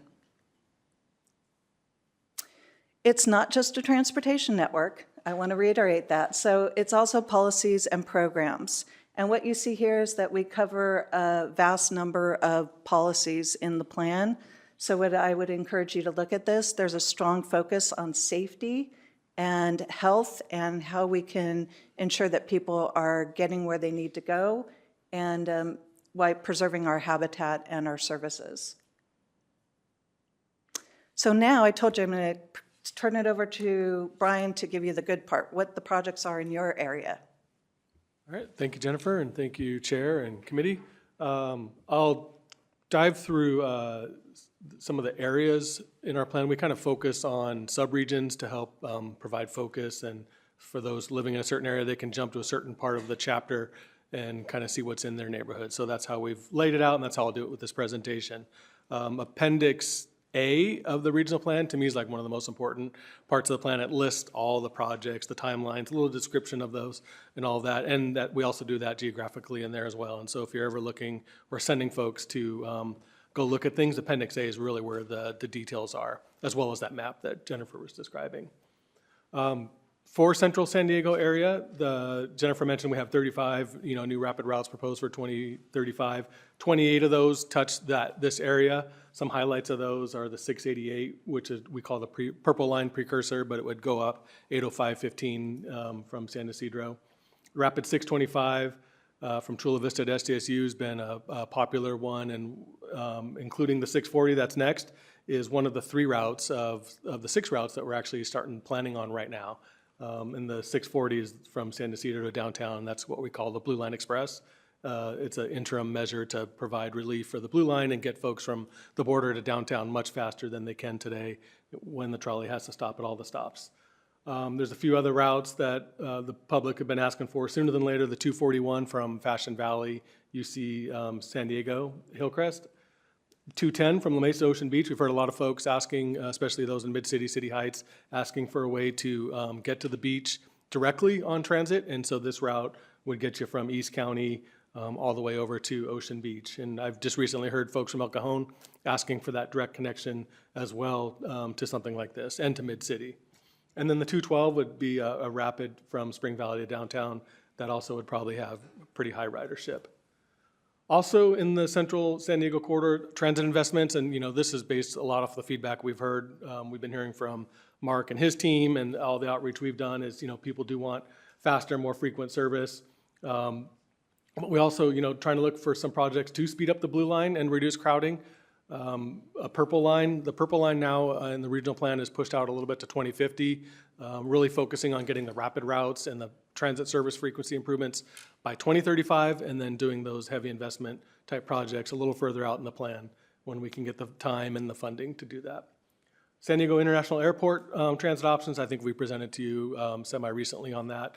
That's still in the plan. There's a streetcar around Balboa Park that's been pretty popular, I know, with the Hillcrest business community and others. That one also was kind of out until 2050. And then the transit experience upgrades, we've been hearing it, you've been hearing it, Mark's team has been hearing it. Bathrooms, security, safety, shade is also a big thing that folks have been asking for, some more shelters at stations. Also kind of touching this is the Low Sand Railway. While that's mostly operated by NCTD, it does affect your region and your riders and your constituents. But we are looking, obviously to stabilize the eroding bluffs. Finish the double tracking, we're pretty close on that, but there's still a few more projects that need to be done. Replacing some of the bridges is still important. One of the big ones obviously is the Del Mar section, and so we're focusing on that, doing a lot of work on that. That's a project that's being worked on right now. We've done a lot of outreach in the Del Mar area, and we could talk more about that if you'd like later. But in the longer term, there is a Miramar tunnel, and that's to straighten out the coaster and low sand tracks up in that area around UTC. And rather than, it really slows down the train through that portion by a lot, making the trips longer on coaster. So trying to straighten that out, do a tunnel, have a stop at UTC would be an option. And again, that's further out in the plan. And then Coaster and Amtrak and those folks have plans for a new station at Camp Pendleton, as well as that longer one at UTC. And then increasing frequency on those routes as well. So moving out to the east and rural San Diego County, we have, for the rapid highlights, we have 10 new routes proposed in there. The 880 from El Cajon to UC San Diego via Kearny Mesa, and the 277 from Ramona to Poway. Those are two of the other routes that we're currently doing the planning and design work on right now. You'll be hearing a lot more about these routes probably in about 6 to 12 months as we get into the alternatives analysis on that. And then there's a rapid 259 and 256 kind of serving the Spring Valley, Lemon Grove, El Cajon areas. Similar transit improvements, more frequent service and hours, the transit experience, but also Orange and Green Line. We've been hearing that grade separations is a big ask. We have a grade separation priority work that we're doing right now to actually decide which ones we should work on. So the regional plan right now is a kind of little generic on exactly which ones we're going to fund sooner than later. As our planning folks work through that project, we'll get a prioritization list out of that and start focusing on that. The example on this one shown in the picture is the one at the Palomar Street. So similar to that, we're already starting this work to get the street under the trolley tracks, trying to separate the traffic from the trolleys. Moving down to South County, some of the highlights we have are 12 new rapid routes that would touch that area. I talked about the 688 from San Ysidro to Serrano Valley, the 625 and the 640. Future express route from the CBX over to the Iris trolley. We've been hearing a lot of folks asking for something to get them on transit from there up to the trolley system. And even further, we've heard folks asking to get them all the way to Oceanside from CBX. It's it's widely used and transit, it would be a help to get folks there. And then one of the other highlights is 209 that would serve Chula Vista Bayfront out to Millenia in East Bay. Similar transit improvements, again, expanding the trolley services and the transit experience, the Blue Line trolley projects, as well as the Purple Line trolley. So just a quick overview of other transportation modes. I know you guys are a transit agency, but we also do other things besides transit in our regional plan. Highway 52, Caltrans is working on a project now to look at possibly doing managed lanes and truck climbing lane. I-8 operational improvements out in the East County. Transit connector, that Caltrans is currently already working on that. I think they got a lot of funding recently to work on that connector between the 805 and I-15. More managed lanes on the 805 and the I-5. And then a little more managed lanes on some of the other SR state routes around the region. And then considering obviously the SR 125 toll removal, that's been a big priority of our board. Neighborhood shuttles, this we call it flexible fleets in our regional plan. You've been hearing it as microtransit, or we also have the NEVs, those neighborhood electric vehicles. We're already piloting some of these systems around the region. We have a pilot program that's going to be released hopefully this summer, if our board approves that later this month, I believe, or next month. But we already are piloting some other ones. Some of the cities are doing their own or have gotten grants. City Heights recently just started one. El Cajon has recently started one.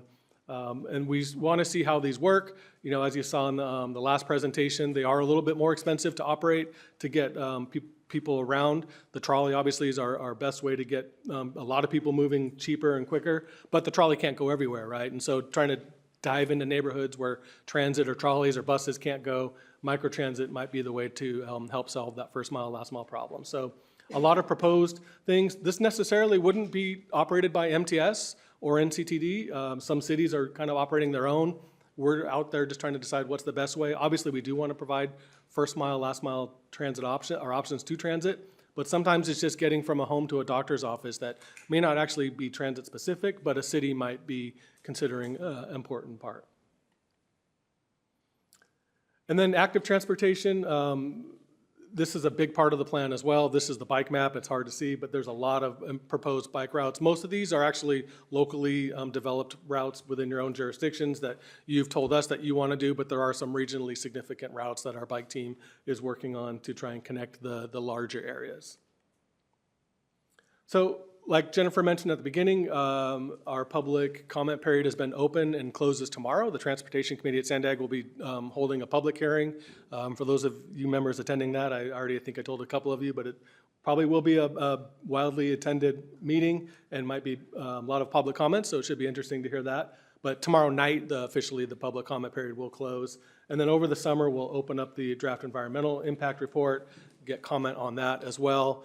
The board will then provide that last minute direction on any last minute changes between draft and final that they may want. And then this December, we would expect to have our board approve the plan.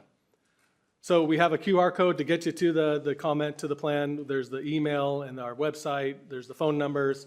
And again, our Transportation Committee will be hearing that tomorrow morning. And there's other ways to stay connected with that. And with that, I'll hand it over to Mario to round us out.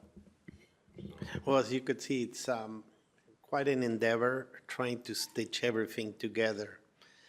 As it relates to MTS, I think that there's always room, and both CEO Cooney and myself are very cognizant. And personally myself, I'm cognizant that if you're going to design something, you need to talk to your owner-operator and understand the operations and the maintenance that requires.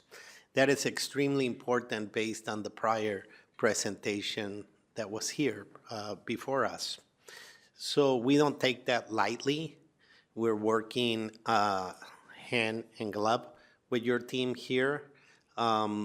We will be having a priority project discussion with the SANDAC board, which a lot of you are members, and that's going to help us understand. We will bring to the board the priorities MTS staff, and I guess that staff gets it also from its board in its surveys that they're doing. What are those capital priorities that you have?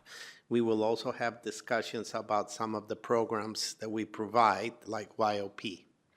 So we're excited about the regional plan. We're eager to engage as many comments and conversations that we can get. Like the team said, this gets updated every 4 years. This is not a static vision. It's a vision that evolves. It evolves with your strategies. It evolves with technology, new outcomes. It evolves with financial information that we know either from the federal government, the state government, or the local governments. So we're really excited to present to you, and we welcome any questions or comments you have for us. Very good. CEO Orso and Ms. Williamson, Mr. Lane, thank you very much for the presentation. Clerk, do we have any public comment on this item? We have no public comments, Chair. Okay, well, let's open it up to the board for discussion, and we will begin with Director Dillard. Good morning. Thank you for everything, the whole presentation. I just had a quick question on page number 24 under the highway improvements. It's kind of a simple question. I notice on here you have the I-15 and the 163. So I was just wondering what type of, it's a hot mess, to nicely describe it. And I was just wondering at what parts of the 94 and 125, I'm hoping where they meet, that there's going to be some kind of upgrades, but I'm just not clear as to where those upgrades might be. 94, 125, we're actually starting construction, Caltrans starting construction, I would say within the next 2-3 months of a major construction project of acceleration lanes. The connector had some geotech issues therefore we're doing it in two-tier approach, but definitely the Ox Lane project was a priority right now with the connector with 94, 125. That will start construction, as I said, within the next couple of months. And then after that project is finished, construction project, we endeavor to come up with the structure or the major connector project. It's a multi-$100 million investment that's going on there, and it's going to construction. It's not a long-term, it's happening. Oh, okay, because the next question was the budget for this upcoming event. The construction for the Ox Lanes are fully funded. Okay. We will need to figure out, once the design is finished with the connector, dealing with the challenges that we have, how much is it going to be? And then we have to put it in the priority discussions. We have so many needs and so much funding. Understood. Well, thank you so much. Thank you, Chair. Thank you, Director Dillard. Vice Chair Goebel. Thank you, Chair. Thank you for the update.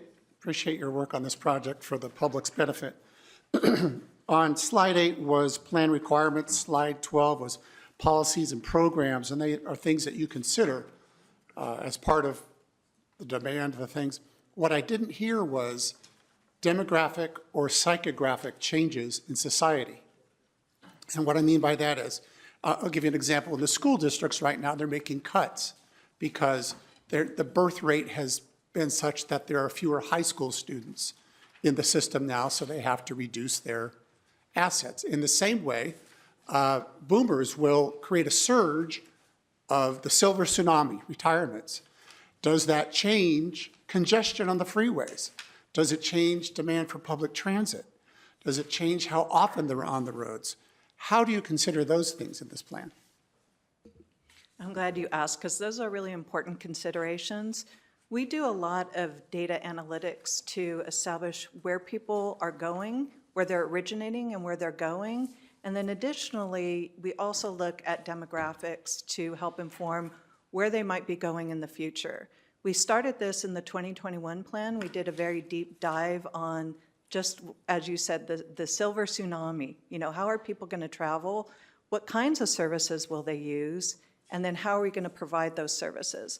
And that's really where the whole flexible fleets originated from, because we knew that as our society ages, we're going to need to get people a little bit more assistance to get them where they need to go and connect them to transit. So we focused a lot on that. And if you look at the plan, some of our initial flexible fleet services were in older areas today, like Rancho Bernardo has a very significant senior population.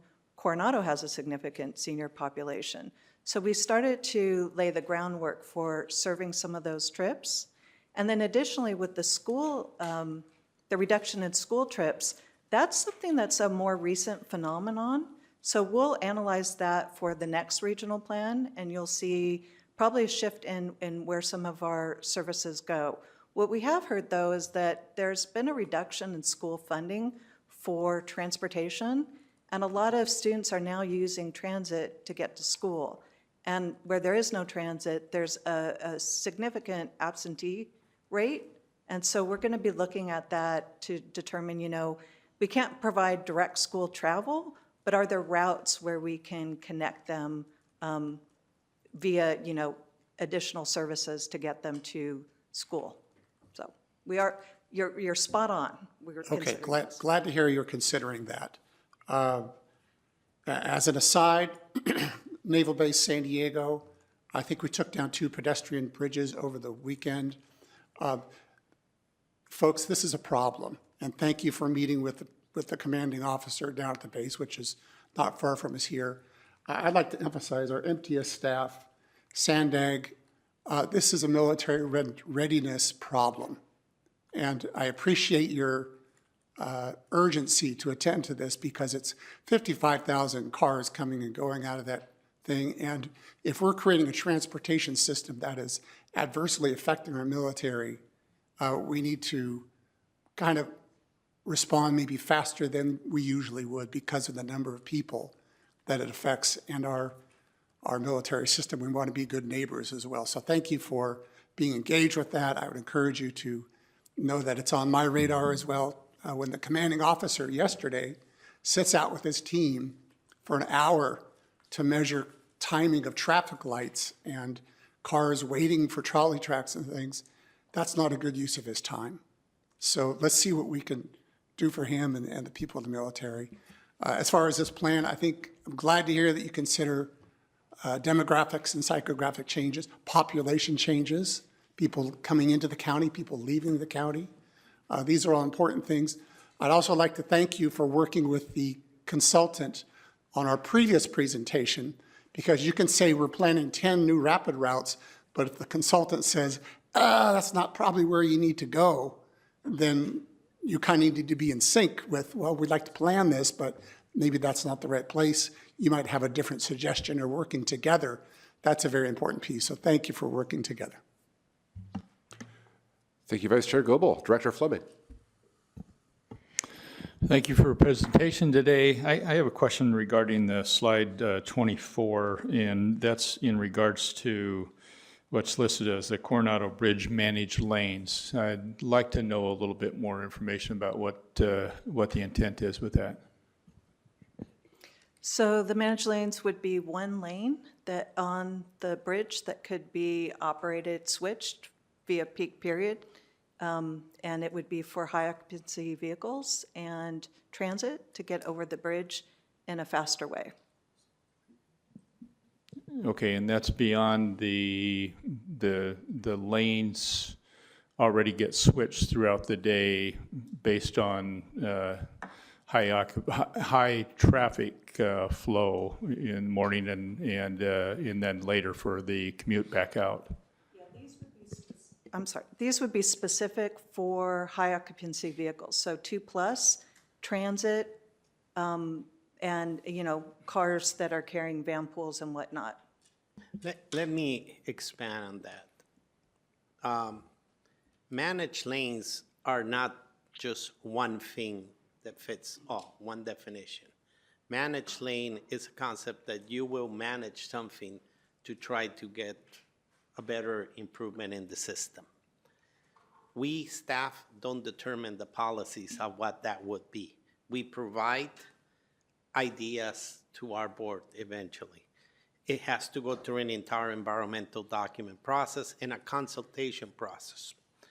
Very important consultation is City of Coronado and the Navy.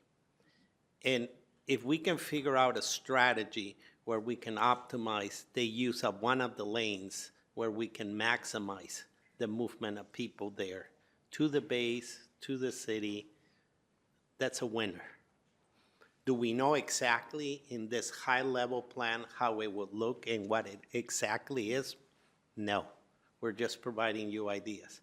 But what we're saying is, hey, what happens if one of the lanes is slated for, manage it for the military when they go in at peak hours?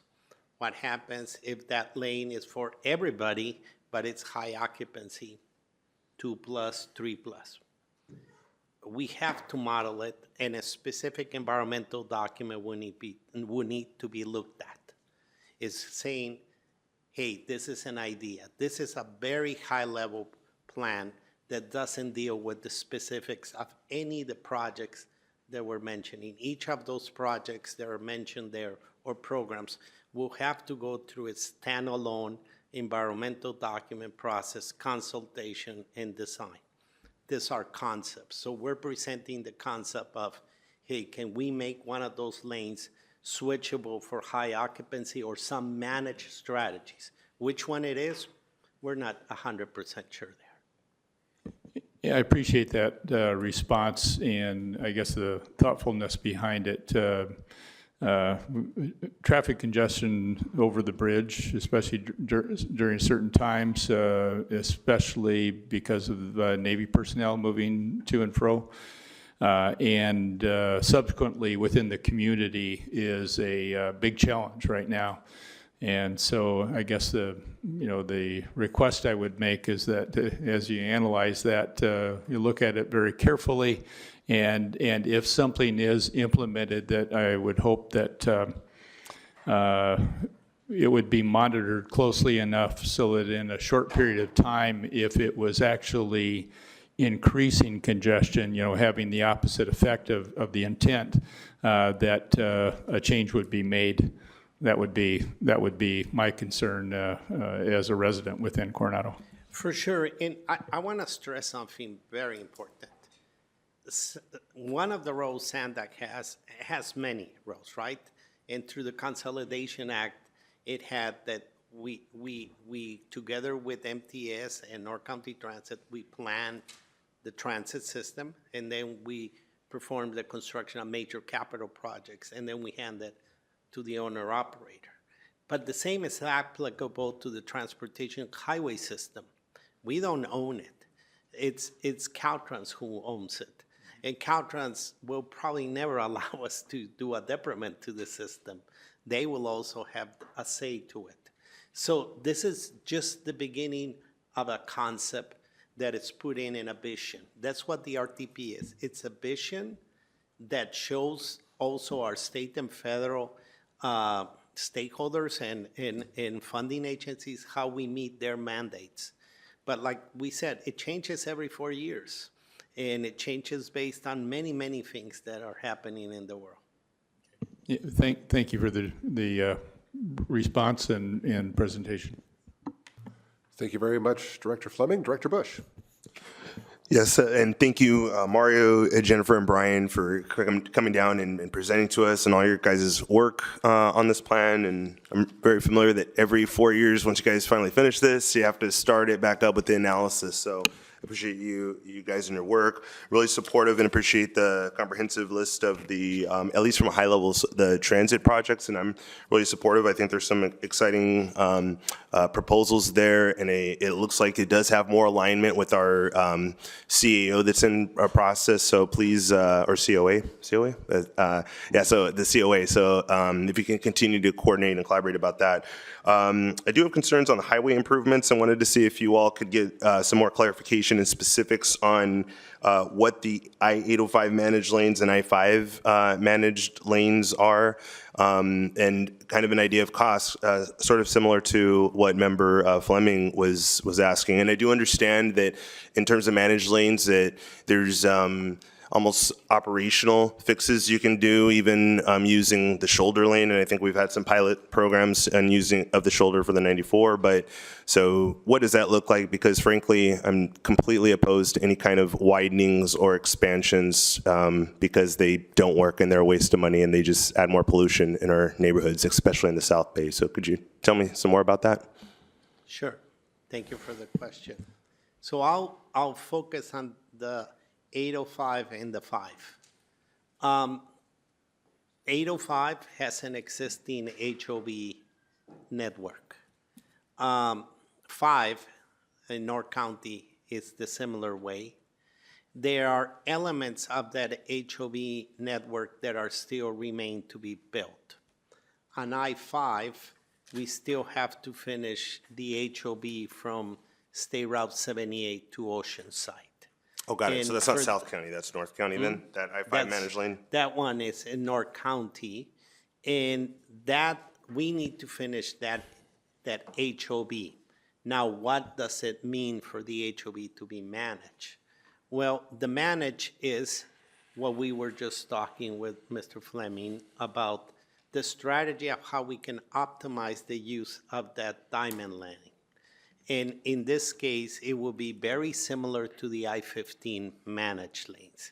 It would be using that diamond lane, that high occupancy vehicle lane, and moving it maybe as a strategy. Again, we don't set the strategies, our board does. Maybe saying it's already full, why don't we make it 3+, meaning vehicles with 3 people or more on that lane ride it for free. We require a transponder, and if the SANDAC board decides, and if there's capacity for those single occupant vehicles, they can use it if they pay a fee. That could be one of the strategies in manage, and it's highly probable that something like that will look on the I-5 HOV. Now let me talk about your neck of the woods, the 805. The 805 existing HOV project, it's there. It needs to be expanded still further north, right, to the beyond the 94 to the 15 to provide better connectivity for those riding into that HOV. But currently, the footprint that we have, if you have driven that one in peak hours, it's already full. It's what we call degraded. And the funding agencies required us to operate at an acceptable level of services, those diamond lanes, those HOV lanes. So we will need to move to manage, meaning maybe again +3, and seeing if we can, if there's any excess capacity that can be offered to single occupancy vehicles. I have to tell you that the HOV, and we have announced that on 805, is now fully funded to be converted to manage. So that project will be happening within the next 3 years. It will be a reality that will be under construction. But that's what we're talking, using the existing lanes on those 2 corridors of the HOVs and moving them to some sort of a managed perspective so we can enhance the usage of it. And we can provide bus rapid transits that priority usage in those lanes so they become more reliable services. So when MTS is offering a 20-minute ride, they can achieve it because those buses are not stuck in traffic. Got it. No, I appreciate that clarification, and I'm generally really supportive of that. And just to add some nuance, I'm not opposed to, for example, not every single widening. So for example, the Highway 52 managed lanes and a truck climbing lane, I understand there's a lot of evacuation fire route considerations there in that part of the county, I think, if it's that one. But so, but at least for South County, I appreciate your clarification on that. And then my other question was there any consideration or what happened to the concept of a cross-border trolley or cross-border transit? Let me tell you a little bit about what I've done in the last probably 15 to 20 years. I've worked on the Otay Mesa East Port of Entry project, and I've worked very closely with DHS and Customs and Border Protection. And developing a border crossing has also helped us understand what are some of the security challenges and demands that Homeland Security has and it's required to do. The concept of a cross-border trolley is a great concept, but it's not something that truly, honestly, is achievable within a reasonable time frame that we can expect. There are much heavier lifts that we need to deal to understand the security measures of riding a MTS trolley across the border and then bringing it back. It's a heavy lift. I think that our focus should be at this time more how we can get a San Isidro trolley station and moving the rail lines and optimize the existing service within our footprint and having discussions which we have begun on having some sort of an express crossing via pedestrians for those who are using other transit systems south of the border and want to use the transit system in San Diego. If you try to couple it, it is my personal opinion, yet you will get bogged down in a security discussion that is going to take you at least 2 to 3 decades to solve. Understood. So I agree that, and this is, I'm just speaking for myself, not the board, so I agree that a cross-border project shouldn't be within the RTIP perhaps in terms of any significant study, and that it shouldn't be prioritized over the ITC, and the ITC should absolutely be prioritized. What I don't agree with is not including it at least in the long-range plan, because this plan covers about, what, 30 years? So I think if we don't even, so are you saying that it's not even within the 30-year plan? It's not mentioned at all? We at SANDAC are required to do improvements within San Diego, not outside the San Diego footprint. That is our area of responsibility. The rail lines that we're proposing and improvements could accommodate something cross-border, but are we taking a lead on a project of that type beyond the footprint of our role of responsibility? No. But that's not what just to be clear, that's not what I'm saying. What I'm saying is not for us. The RTP doesn't have it in there. Our improvements that we have on the rail line could facilitate something like that. Got it. So again, but it was something that we've studied and talked about that there hasn't been, to my knowledge, a formal policy change on from us. So I still think that take this as a comment from the RTP period, and I would recommend also to our board that we have formal comments, not just on this particular project, but the whole comprehensive network, because some of these projects we need to, I think, prioritize more. Like we can use this for funding in our transit projects. Like I said, the ITC, even if it's bathrooms, the Balboa streetcar. I think it's a great. It's not my district, but I think it's a great concept. So yeah, I just want to be open to that. Understanding it's not going to happen in the next couple of years and may not work with this particular federal administration, but I think having it, because yeah, we're not as San Diego or MTS responsible for getting our transportation network over into Mexico, but we are responsible and we have to acknowledge that cross-border traffic, and we also have to acknowledge the air pollution too. I sit on the APCD, I chair that, and so a lot of air pollution comes from idling cars, and so if there's a possibility in the future of having that be from transit, that's saving a lot of emissions and ultimately improving our health. So I want to encourage SANDAG to think beyond the box on that as well. And I just want to clarify, I think we're saying the same thing. We are making improvements that if somebody beyond us want to go and move forward with that, we're facilitating that. Our rail line relocation facilitates that. We understand there is a cross-border rail line, and we are not precluding that. We actually have been expanding it. Even in the last 15 years, we expanded the San Isidro Rail Station for freight. So I'm not saying that it's not happening. What I'm saying is that we, within here, we are doing what we can first to solve the issues here. We recognize cross-border travel. I've been an advocate about solving these issues, but we also have to land in some areas of reality. So we are facilitating this vision, and I want to make that clear. We're not precluding it, but I think you and me are saying almost the same thing. It's just the approach. We might be. I just, from what I'm listening very intently to what you're saying, and I just am not sure we are saying the same thing, because as I understand, no, but I want to clarify. So the cross-border trolley as a concept or some kind of rail crossing, is that concept in the current RTP Yes. draft? 2050. 2050. Okay, yeah, that was, so, It's in okay, the I think we are saying the same unconstrained, thing. And we're not precluding it, but we're not planning. But it's like, not in the financially immediate funding strategy. for the next five years. Exactly. Great, okay, no, thank you. That we are saying the same thing. Thank you for that clarification. Okay, thank you. Let's go to Director Moreno.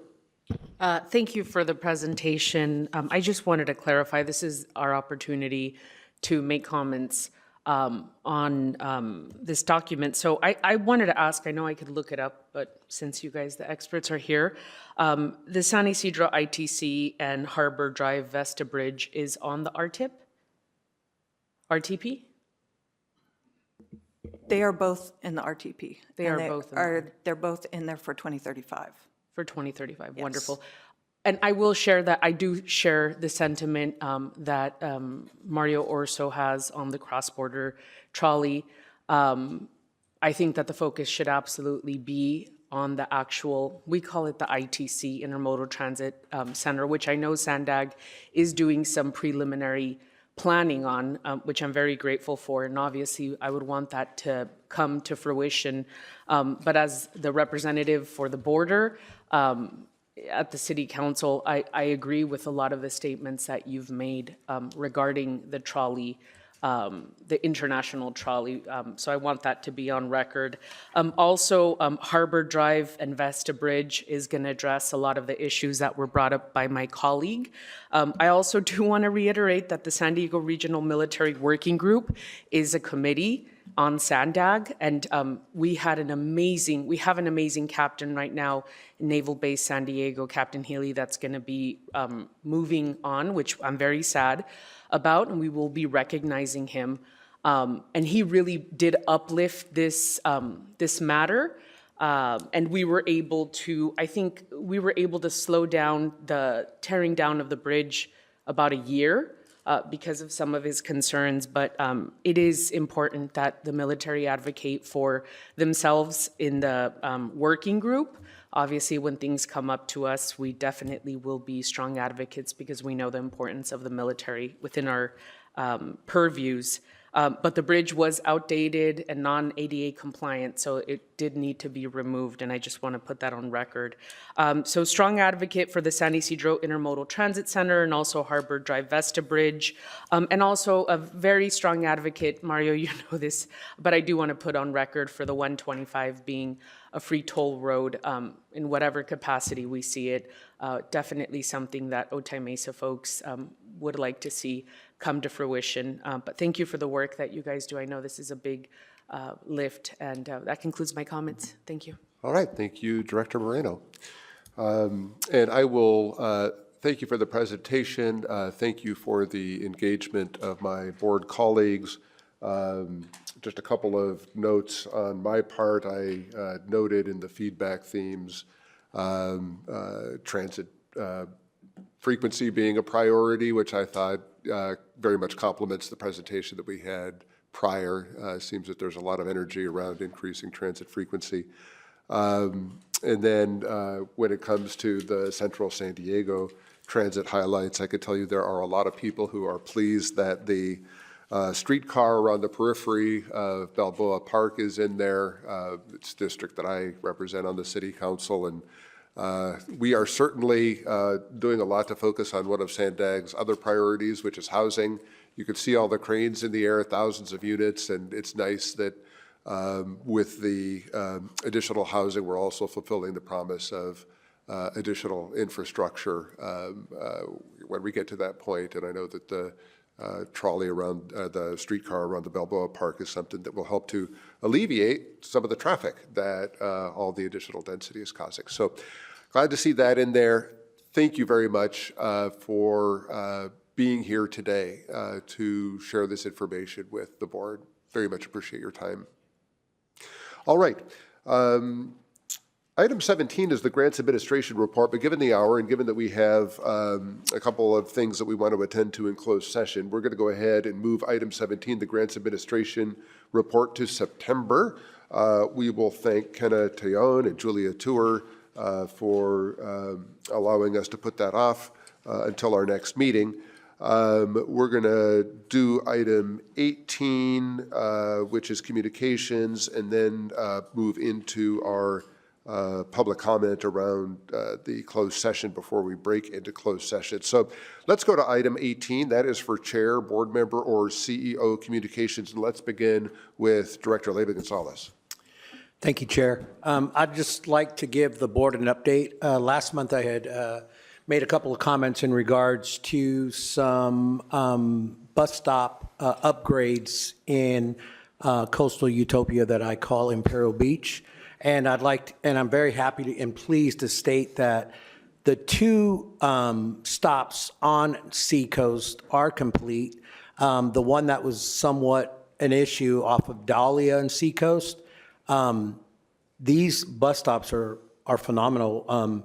There's no backing, so there's an upgraded bench and the overhang, and there's no obstruction of visibility of the two businesses that were there kind of on the corner of that, the corner there, and it's amazing, and it was completed prior to 4th of July, so we have the duration of the summer, and we don't have to worry about the small business owners that were complaining, both at the pier and there. So I want to say thank you to MTS. The other two locations that they're going to work on are in, like, one's in front of City Hall, which is not a big deal, and then the other is in my district off of 13th and IB Boulevard.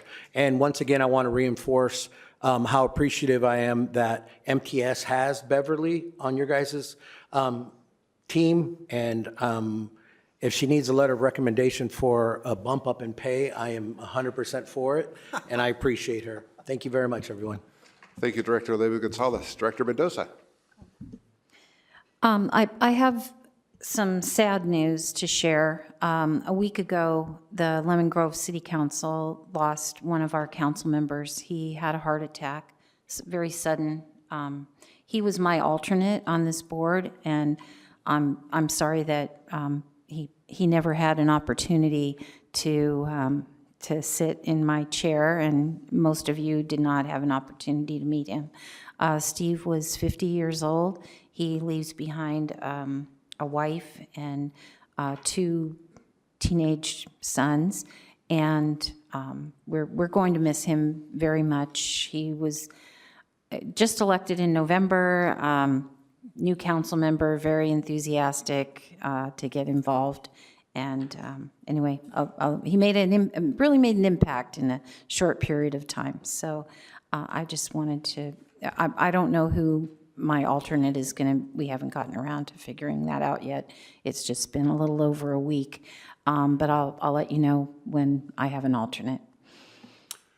Thank you, Director Mendoza, for those kind words, and I think I speak for the entire board when we express our condolences to you and to his family and to all the people of Lemon Grove who knew him. Let's go to Director Fernandez. For folks that haven't heard, there's a couple of new shuttles in Chula Vista. Whether you live there or not, they're free. They're air-conditioned, they're electric, and they allow you to go from the E Street or the H Street trolley station, and you can enjoy a beverage on 3rd Avenue and then catch it again and go all the way over to the Gaylord. As a matter of fact, my own mother got on the shuttle at 3rd and F with 2 of her friends, and they went over to the Gaylord, and I think it allowed her to go beyond her limit of 2 wines in a single sitting. So I invite you to ride that down south. Meet me on 3rd Avenue. We'll go over to the Gaylord and have a good time together. And I want to thank Sharon and the team for coming out for the ribbon cutting. That was very nice. Thank you. Very good. Thank you, Director Fernandez. That's fantastic. Another fantastic thing coming up, I want to let everybody know that MTS is powering up for Comic-Con 2025. Next week, downtown is going to be transforming into a pop culture destination as the annual convention takes over the city once again this year. MTS, as you know, every year is in the middle of the action, and that is what we're going to be seeing again this year. And all of you are invited to participate. Every year, hundreds of thousands of convention attendees and people just looking to enjoy the festivities around the convention center choose MTS services for a very quick and easy way to get to Comic-Con. And a special reminder to attendees that transit is the best way to attend Comic-Con. And to that end, and to remind everybody about that, next week, along with the North County Transit District and local law enforcement, MTS is going to be hosting a press conference at the Gaslamp Quarter Trolley Station. And we'll be sharing information on service plans, the best places that people can park and ride transit, discounted transit passes, and more. And all MTS board members are invited and welcome to attend. It'll be on Tuesday, next Tuesday, July 22nd. It'll be at 11 o'clock in the morning at the Gaslamp Quarter Trolley Station. Invite you to be here to support MTS's role in this one-of-a-kind event. Each board member also getting a commemorative event pin and trolley bank in celebration of Comic-Con. Those items will also be available to the public at different pop-up events at transit centers during the convention. Always one of the best weeks in San Diego. So certainly look forward to seeing you next Tuesday. Any other board communications before we go into public comment on our closed session items? All right, seeing none, we've got a few different closed session items here, 3 of them in fact. A conference with real property negotiators, a conference with legal counsel regarding existing litigation, and a public employee performance evaluation. Clerk, do we have any public comment on the closed session items? We have no public comments, Chair. Okay. Well, with that, the board's next meeting date is on September 11th at 9 o'clock in the morning. We thank everybody, and we will now move into closed session.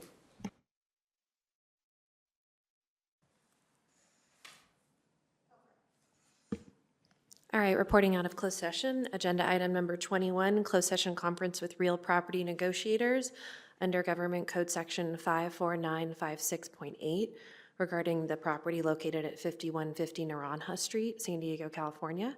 The board received a report and gave instructions to real property negotiators.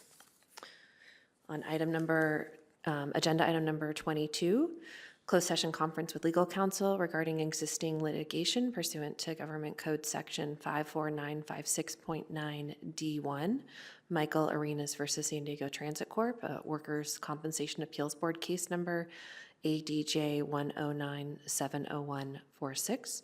The board received a report and gave instructions to legal counsel. As it relates to agenda item number 23, closed session public employee performance evaluation conference with labor negotiators regarding the chief executive officer pursuant to Government Code Sections 54957 and 54957.6. The board conducted a public employee performance evaluation and gave instructions to negotiators. The meeting has adjourned at 12:08.